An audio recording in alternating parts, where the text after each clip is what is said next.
चिड़िया बच्चे के लिए दाना लेने के लिए घर से निकली। उसे घने जंगल की ओर जाना था।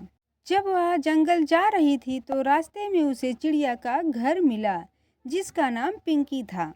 पिंकी ने रानो को आवाज लगाया, रानो चिड़िया, ओ रानो चिड़िया, जरा रुको रुको रुको, चलो चलो वापस जाओ।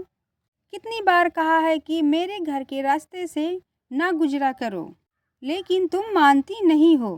रानो चिड़िया कहती है, पिंकी बहन, यह रास्ता है और घने जंगल की ओर यही रास्ता जाता है और सभी पक्षी इसी रास्ते से होकर जंगल की ओर जाते हैं।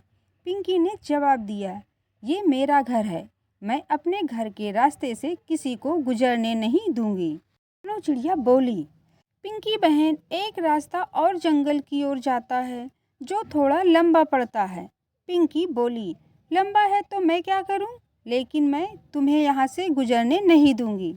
तभी रानो चिड़िया वापस मुड़ जाती है और वह दूसरे रास्ते से घने जंगल की ओर जाती है। के बाद पिंकी चिड़िया तो बहुत खुश हुई, जैसे वह बहुत बड़ा जंग जीत ली हो। वह अपने पति को बताती है, पिंकू पिंकू पिंकू जी, मैंने रानो चिड़िया को अपने घर के रास्ते से वापस भेज दिया, लेकिन रानो चिड़िया डरी नहीं, मुझसे चू चू चू चू कर रही थी। पिंकू बोला, पिंकी, अगर आपकी रानो चिड़िया चू चू चू चू करे तो उसे 2-3 हाथ लगाना, तभी रानो चिड़िया की अकल ठिकाने आ जाएगी। रानो चिड़िया घने जंगल से दाने इकट्ठा करती है।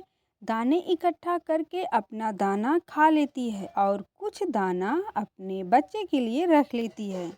फिर रानो चिड़िया सोचती है कि यह जंगल छोड़कर हमें दूसरे जंगल में चले जाना चाहिए। वह जंगल ऐसा हो जहाँ पर हमें किसी का डर ना हो।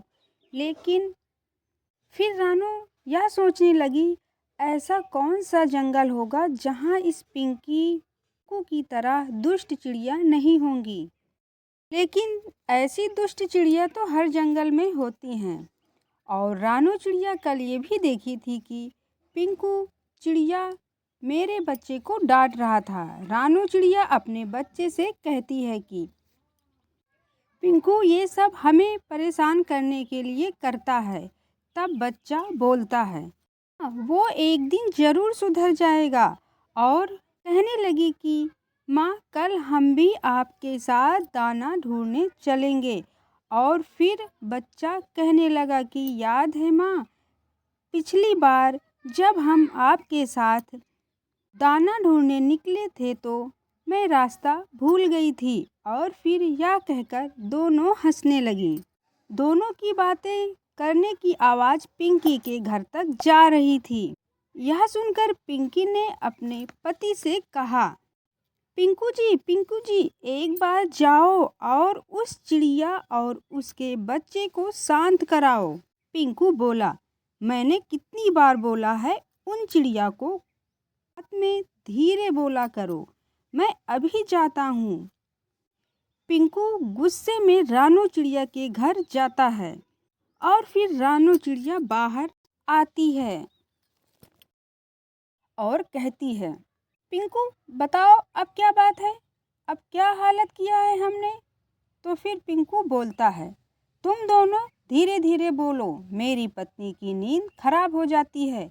रानो बोलती है, क्या हम अपने घर में भी बात नहीं कर सकते, और तुम जाओ यहाँ से। तब पिंकू गुस्से में बोलता है, चिड़िया की बच्ची, अभी एक लगाऊंगा तो बाहर जाके गिरोगी। तभी उसका बच्चा लड़ाई सुनकर वहाँ आ जाता है और कहता है, पिंकू चाचा क्या हुआ। तब पिंकू बोलता है, तुम दोनों धीरे धीरे बोलो, हम दोनों को सोने में दिक्कत होती है तुम्हारी आवाज़ से। बच्चा बोलता है, ठीक है आप जाओ, हम सब चुप रहेंगे। और पिंकू वहाँ से चला जाता है। रानो बोलती है, आखिर कब तक हम इन पिंकू और पिंकी से डर कर रहेंगे। तब बच्चा बोला, माँ, जब तक हम अपना नया घर दूसरी जगह नहीं बना लेंगे। और दूसरे दिन ठंड कुछ ज़्यादा ही थी। माँ और बेटी जब घर से बाहर निकले तो पिंकी और पिंकू उनके पेड़ के नीचे आग जलाई हुई थी। बच्चा बोला, माँ हमारे पेड़ को आग लग गई तो हमारा घर जल जाएगा। ये दोनों यहाँ आग क्यों जलाई है?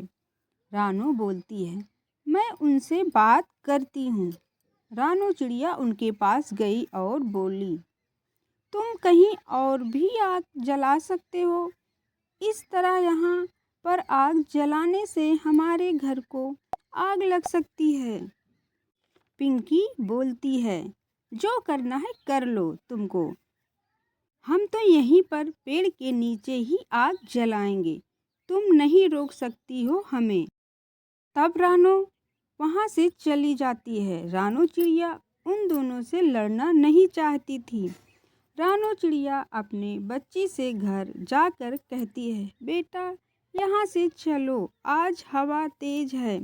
और पिंकी और पिंकू अपनी जिद पर हैं। हवा की चिंगारी से घर को आग। और फिर दोनों चिड़िया दाना लेने के लिए जंगल की ओर निकल पड़ी। और पिंकू और पिंकी पेड़ के नीचे बैठकर आग तापते हैं। और कुछ देर बाद आग को छोड़कर वहाँ से चले जाते हैं। और फिर कुछ देर बाद हवा का झोंका आता है और चिंगारी जाकर रानू चिड़िया के घर के छत पर गिरती है। घर में आग लग जाती है और वहाँ से एक दूसरी चिड़िया गुजर रही थी। तभी उसने देखा कि रानू चिड़िया के घर में आग लगी है। वह तुरंत रानू के पास पहुँचती है और कहती है, रानू चिड़िया तुम्हारे घर को आग लग गई है और तुम्हारा घर जल रहा है। रानू कहती है, वही हुआ जिसका मुझे डर था। वह तुरंत घर पहुँचती है, तब तक उसका घर जल चुका था। और रानू चिड़िया रोने लगी, वही हुआ जिसका मुझे डर था, सब कुछ खत्म हो गया। और रानू चिड़िया बच्चे से कहती है, इस ठंड में हम कैसे रहेंगे? फिर रानू चिड़िया कहती है कि अब हम और भी बड़े जंगल में चलेंगे, वहाँ पर दाना आसानी से मिल जाएगा। फिर दोनों चिड़िया वहाँ से चली गईं और जाते जाते उन्हें रास्ते में अंधेरा हो गया और वह रास्ते में ही एक जंगल में रात गुजारी।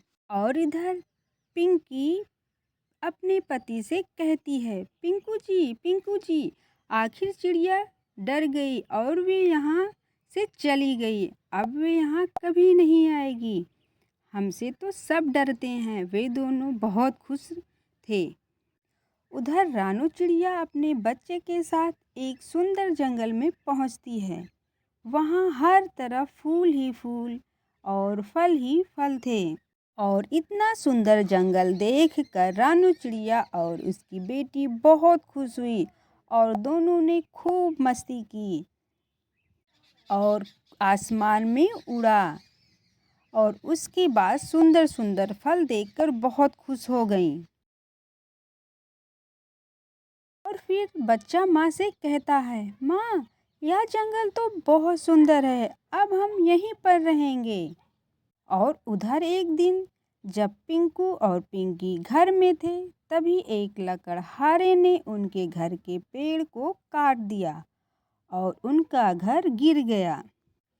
यही है प्रकृति का न्याय। जो दूसरों के लिए बुरा सोचता है, हमेशा उसका बुरा होता है।